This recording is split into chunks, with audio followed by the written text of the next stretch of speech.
Here are the top stories for today, January 25, 2022. It's the turn of the younger kids. The government is set to start the vaccination of children aged 5 to 11 on February 4, ramping up population protection against COVID-19.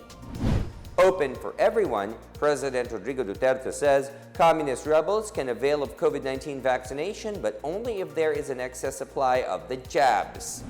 The National Task Force Against COVID-19 is taking the Resbakuna Sabotika drive to the country's summer capital, Baguio City, as part of efforts to provide easier access to jabs for the people. And an official urges some presidential bets to reconsider their stand to reopen peace talks with communist rebels, saying there is no genuine peace when one deals with terrorists.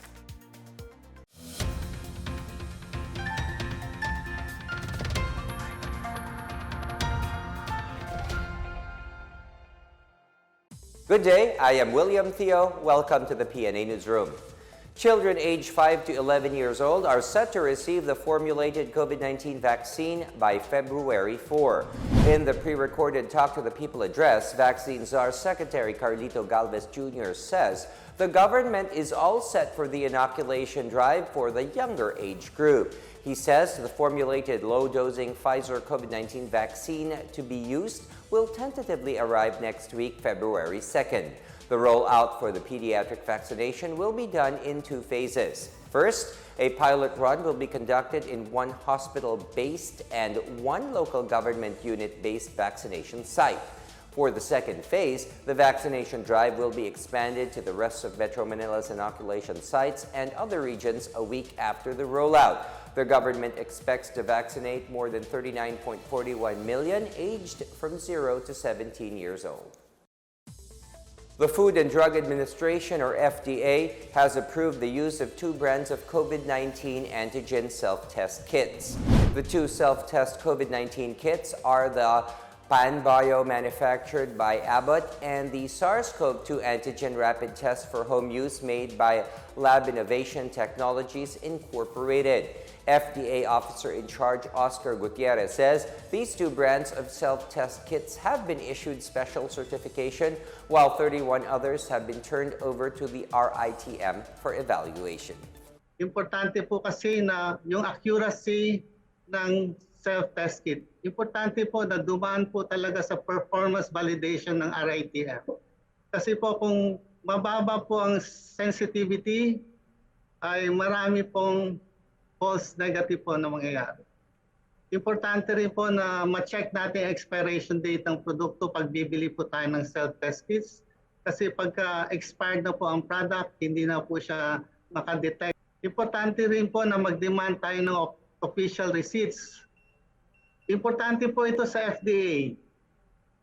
Pag tayo po ay nagpa-file ng reports and complaints against the establishment where we bought it or the person we bought it from, or kung may reklamo po tayo sa performance ng product. Health Secretary Francisco Duque III asked individuals or groups not to influence Filipinos against getting vaccinated.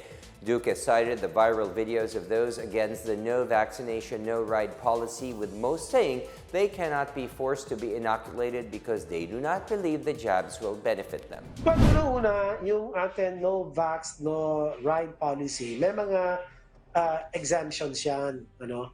So hindi naman yan absolute na kung hindi ka nabakunahan, bawal ka nang sumakay kahit na meron kang malinaw na dahilan na dapat kang umalis. Yung essential goods, no? So food, water, drugs and medicines, yung mga sa kuryente, yung sa trabaho, lahat naman po yan ay kabilang sa exemptions, no?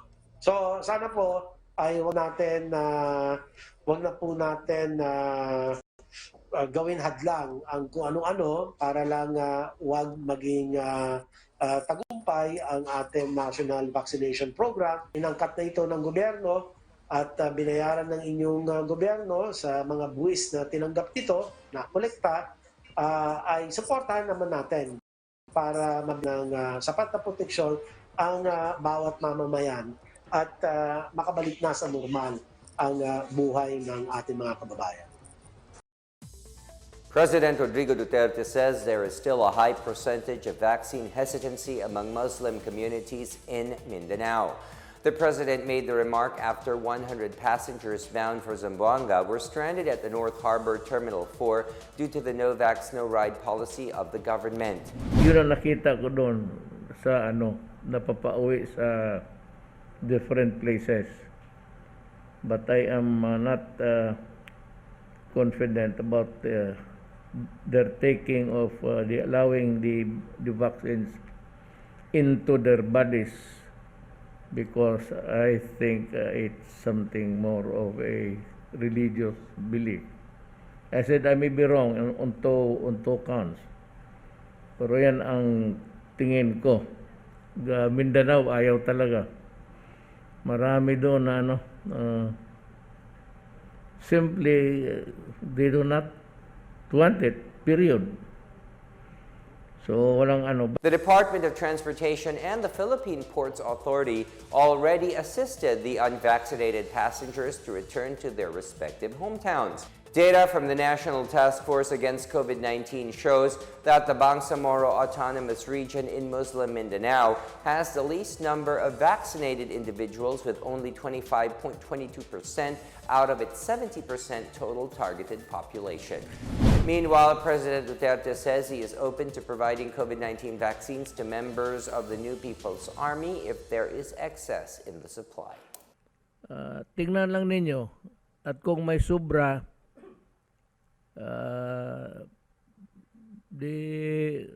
pero tawagan ninyo muna ako na kung may sobra, ibigay ninyo sa NPA para hindi COVID-19.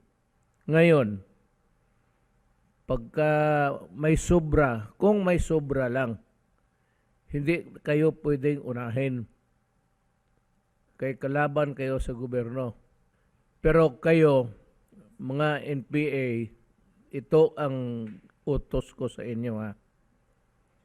Hindi ito utos, itong order ko sa inyo na hayaan ninyo yung gobyerno mag-implement ng itong order ko ngayon for itong mga tao dyan sa bukid-bukid na nasa baba ngayon kasi walang bahay. You allow them to go around at nakabakunahan ang mga tao.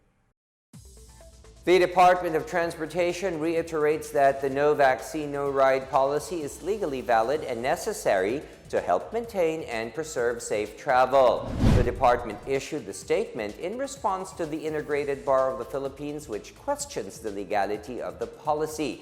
In a statement, the DOTR maintains it has the authority to issue such policies under pertinent laws and regulations, and that the so-called right to ride needs to be balanced with their responsibility as transport regulator to maintain and preserve safe travel. It also says the vaccinating policy is not absolute and has exceptions for those with medical reasons, those who have proof that they need to acquire necessary goods and services, and those who work in essential industries. The no vax, no ride policy is limited to the National Capital Region and would only be implemented while the region is under alert level 3 or higher.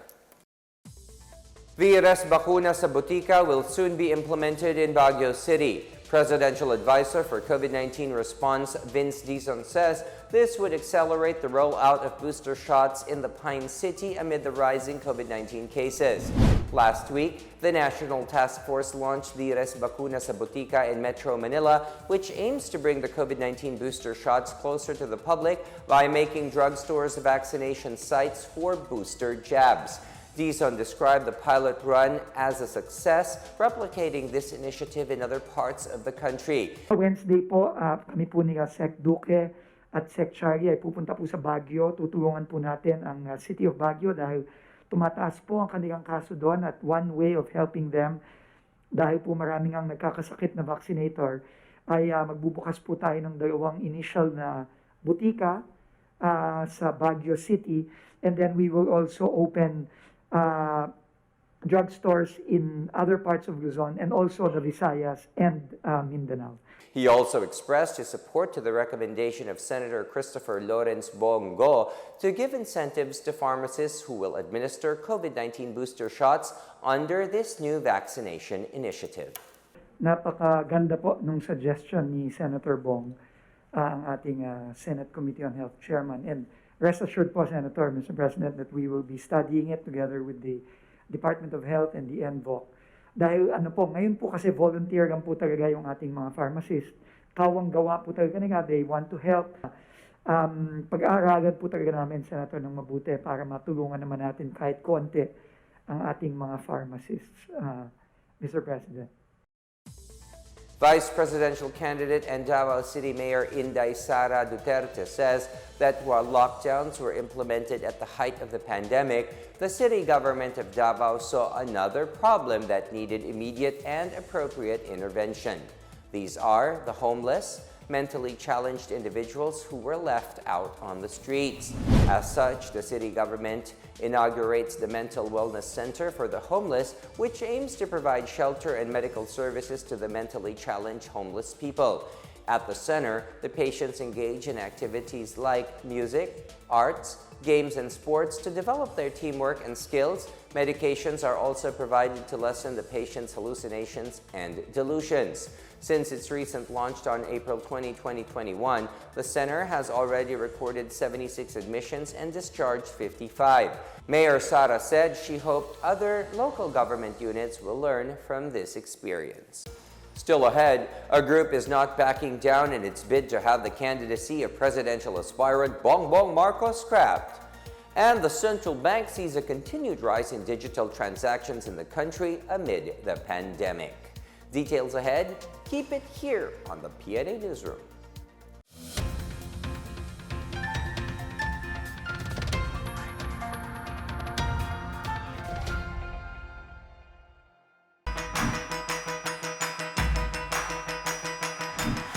Hi everyone, James Deacon here. The COVID-19 vaccines are finally here, and the government wants to make sure the vaccines reach us. So let's do our part by making sure that we get registered to be included in the vaccination list of our LGU. You can register right in the comfort and safety of your own homes through your LGU's online registration platform. And you can also register on-site in the vaccination venues or through your barangay. Remember, getting vaccinated is the first step towards ending this pandemic. So let's do our part as disciplined citizens. Bida ang may disiplina. Magpakarehistro, magpabakuna para sa ligtas na pamilya, ligtas na bayan.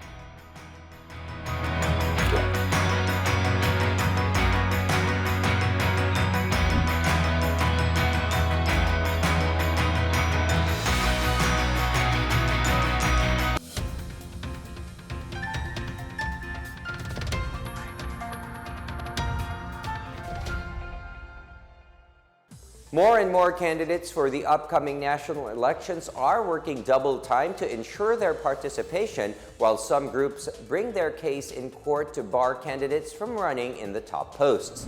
Among these is the group of anti-Marcos regime activists who are appealing to the Commission on Elections, or COMELEC, to inhibit 3 commissioners of the 2nd Division to review their petition to revoke the candidacy of presidential aspirant Ferdinand Bongbong Marcos Jr. This after the 2nd Division, composed of Presiding Commissioner Socorro Inting and member commissioners Antonio Co and Ray Bulay, denied the group's petition for lack of merit. The petitioners, led by task force detainees of the Philippines chair, Father Christian Bonafé, said the 2nd Division violated their right to have their petition adjudicated by an impartial quasi-judicial tribunal. Meanwhile, the Supreme Court issued yet another temporary restraining order against the COMELEC regarding the dismissal of the registration of Juan Pinagkaisang Ordinaryong Mamamayan para Yumabong, or Juan Pinoy. But even after securing temporary restraining orders from the Supreme Court, the party list group did not make it to the final ballot. It is unclear yet how party lists that will win their bids for inclusion in the May polls will be accommodated in the ballots. The National Task Force to End Local Communist Armed Conflict on Monday urged presidential aspirants to reconsider their stance on the so-called peace talks with the CPP, NPA, and DF. NTF-LCAC spokesperson Undersecretary Lorraine Marie Badoy said communist groups have been classified as terrorist organizations, which is why candidates should not associate with them.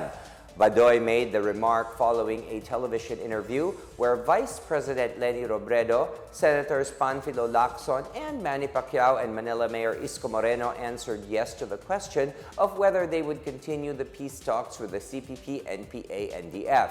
Badoy claimed that the CPP, NPA, and DF uses peace talks to prolong the war against the government, protect their members who engage in crimes, and legitimize their terroristic actions. Instead of supporting the CPP, NPA, and DF's peace talks, Badoy said candidates should vow to support and pour in funds on the government's highly successful localized peace process. Majority of the foreigners arrested for violating Philippine immigration's law last year are Chinese nationals, according to the Bureau of Immigration. Commissioner Jaime Morente said these foreigners were arrested in numerous operations nationwide. Morente said last year's figure is a 69% decrease from the 510 arrested foreigners in 2020 due to the imposition of travel restrictions. Earlier, the BI reported the arrest of 83 foreign fugitives by the BI's Fugitive Search Unit. Meanwhile, the BI saw a major decrease in the number of foreign nationals in the Philippines. It noted that many of those who were already in the country were repatriated back to their homeland. A business group in Aklan is urging the provincial government to shorten curfew hours to allow their business to operate longer. More on this and other news from the provinces from Janice Cave. Businesses in Aklan are pleading for the provincial government to shorten the curfew hours back to 11 p.m. until 4 a.m. the next day to give them longer operating time. The PCCI Aklan chapter said the shorter curfew would help them sustain their livelihood amid the health crisis. PCCI Aklan has 46 active members providing jobs to over hundreds of workers. The curfew hours were set from 9 p.m. until 4 a.m. effective January 17, 2022. Meanwhile, the Northern Samar provincial government has reminded residents of the rules under Alert Level 4. The higher alert level takes effect until January 31. Based on the guidelines of the IATF, persons below 18 years of age with comorbidities, over 65 years old, and pregnant women must stay at home. Fully vaccinated individuals, including those below 18 and the vulnerable population, are still allowed to do outdoor exercises. Public venues are allowed at 10% indoor capacity and 30% for outdoor venues. Government agencies are still fully operational with at least 20% on-site capacity. In Davao City, Mayor Sara Duterte reminded Davaoeños anew to be extra careful and to strictly follow the minimum public health standards as the city is currently experiencing a surge in COVID-19 cases. In a radio interview on Monday, she also urged the Davaoeños to wear face masks anywhere they go. She said one of the doctors in the city told her that the surge might reach until the middle of March. The Department of Health in Davao Region said that Davao City recorded more than 1,000 daily new cases of COVID-19 from January 19 to 23. For the PNA Newsroom, I'm Janice Cave. And in our business news, the Bangko Sentral ng Pilipinas expects digital transactions in the Philippines to further increase as regulators and other stakeholders continue to strengthen the system. Central Bank Governor Benjamin Diokno said the biggest challenges in encouraging Filipinos to adopt digital payments are still financial exclusion, lack of substantial savings, and lack of awareness in opening and maintaining an account through digital channels. Diokno said these issues are aggravated by problems with internet connectivity. This comes as the central bank has received more complaints regarding online banking since the pandemic started in 2020. The BSP aims for 70% of adult Filipinos who have bank accounts by 2023 as part of its digital transformation and financial inclusion bid. As of the first quarter of 2021, Diokno said there were around 53% of adult Filipinos who had e-money accounts from 29% in 2019.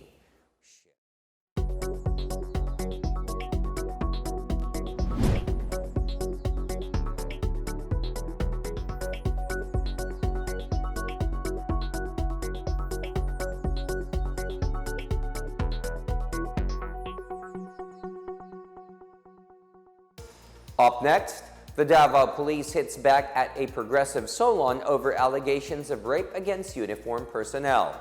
And pole vaulter EJ Abiena withdraws from the mediation over his rift with Patafa. More stories when the PNA Newsroom returns.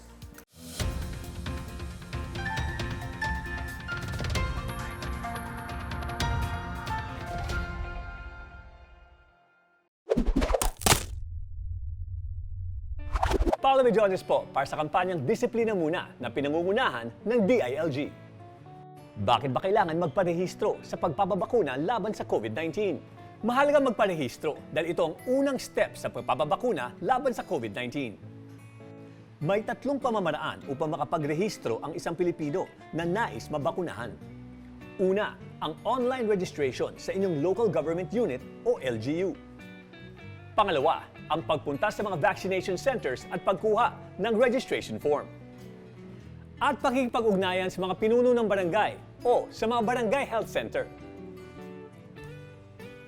Tandaan, online, sa mga vaccination site o sa mga barangay health centers ang pagpaparehistro sa pagpapabakuna kontra COVID-19. Muli ako po si Paulo Medjones, Disiplina Muna Ambassador na nagpapaalala, huwag matakot magpabakuna. Bida ang may disiplina. Magparehistro at magpabakuna para ligtas ang pamilya, ligtas ang bayan. Disiplinadong Pilipino ay rehistrado para maging bakunado.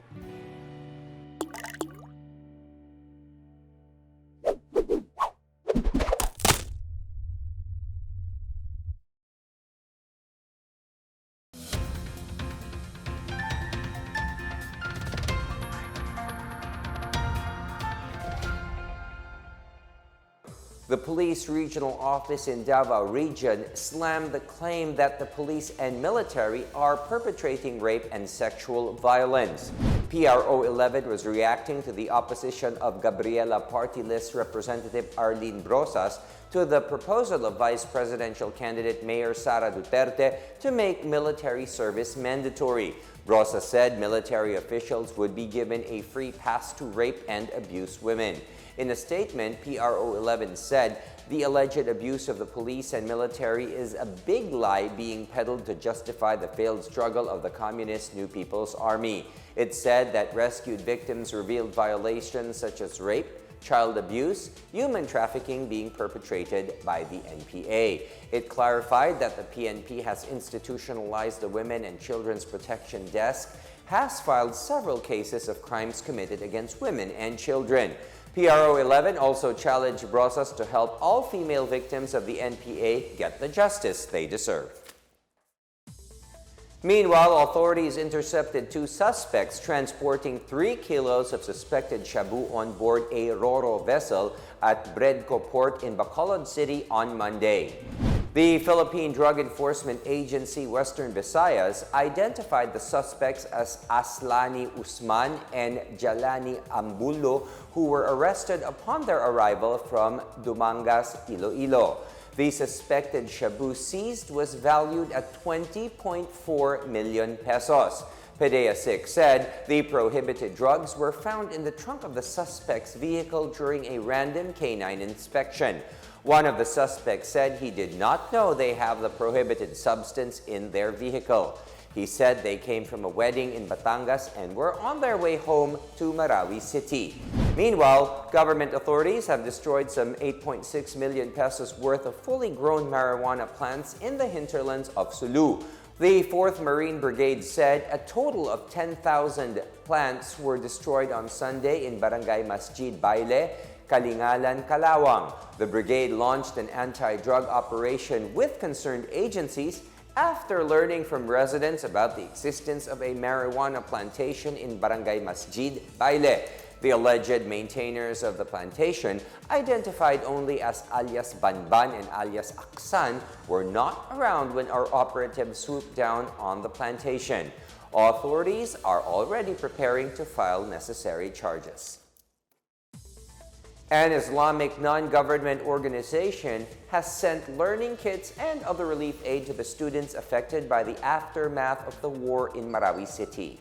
Claire Gighe has the story.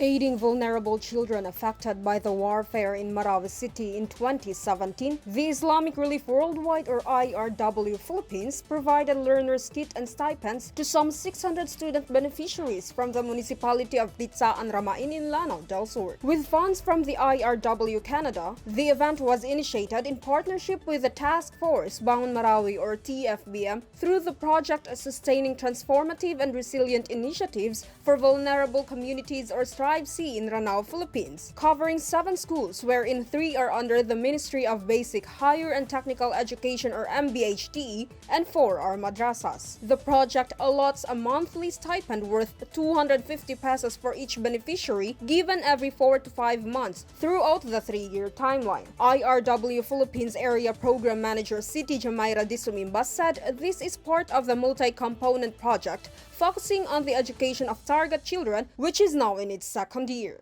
Ang tinutulungan natin, hindi lang yung displaced households, pati na rin yung host communities. Kaya po tayo napunta dito at kaya natin ito ginagawa para tulungan natin yung mga victims ng siege na pwede nilang ipagpatuloy pa ang pag-aaral ng kanilang mga anak. Disumimba said the municipality of Ditsaan Ramain was identified with the recommendation of the TFBM, noting that most of the displaced households opted to reside in the place, seeing it is the nearest town to Baguio City. She further stated that although the project only provides a small amount, they still hope to see significant contribution brought by their effort. Meanwhile, beneficiaries conveyed their thanks to the IRW Philippines, seeing it helpful on the part of the students. Talagang itong Islamic Relief ay naiba sa lahat ng organization. This is a worldwide organization, so ito lang yung organization na nadama ko yung malaking ibinigay na tulong. All of them are very helpful, very advantageous to all learners, to all stakeholders in this school. Endless thankful to this program. For PNA Newsroom, Claire Gigha of the Philippine Information Agency, Lanao del Sur. Residents in Negros Oriental may now sign up for the PhilSys National ID after registration was stopped by the devastation of Typhoon Odette. The Philippine Statistics Authority in Negros Oriental on Monday resumed registration of citizens to the government's National Identification System. The PSA has deployed 16 registration kits to different towns and cities that have been partially energized and reconnected to the internet.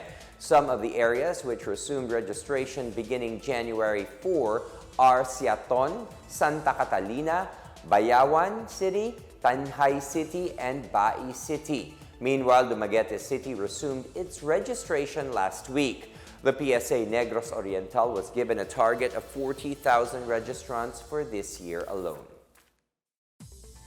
In sports, pole vaulter EJ Obiena is no longer joining the mediation to resolve his issues with the Philippine Athletics Track and Field Association, or PATAFA. In a statement on Monday, the world number 6 pole vaulter said he was forced to withdraw from the mediation process to be led by the Philippine Sports Commission. Obiena said PATAFA is acting in bad faith when it joined mediation because it still plans to file an estafa case against him. Regarding the liquidation itself, Obiena said he already completed it as of January 21. Obiena also lashed out at PATAFA for hiding his side when it announced on January 4 that he will be removed from the national team and slapped with an estafa complaint. He clarified that he remains open for a public mediation. He vowed that he is fighting for athletes who might be embroiled in a similar situation in the future.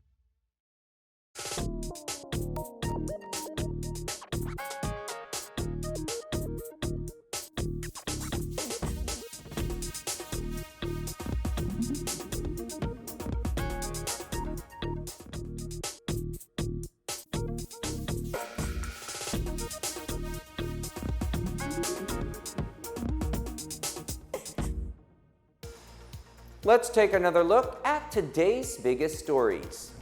It's the turn of the younger kids. The government is set to start the vaccination of children aged 5 to 11 on February 4, ramping up population protection against COVID-19.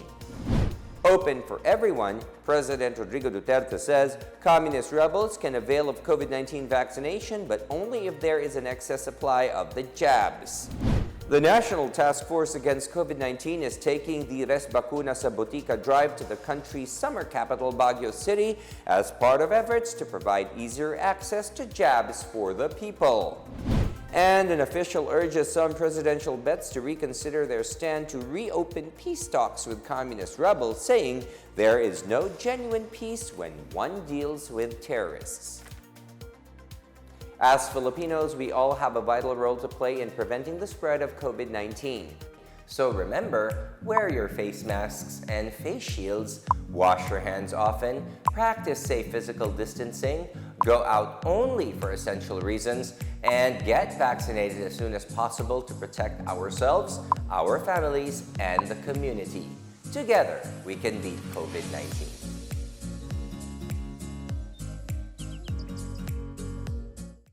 Thank you for watching another episode of the PNA Newsroom. For more news content, check our webpage or log on to the Philippine News Agency's Facebook and Twitter accounts. For more stories about the government and how it serves Filipinos, look for these hashtags in all of our social media platforms and websites. We are shown on the pages of the PCOO and its attached agencies. Also, watch us on television on PTV4 and IBC 13.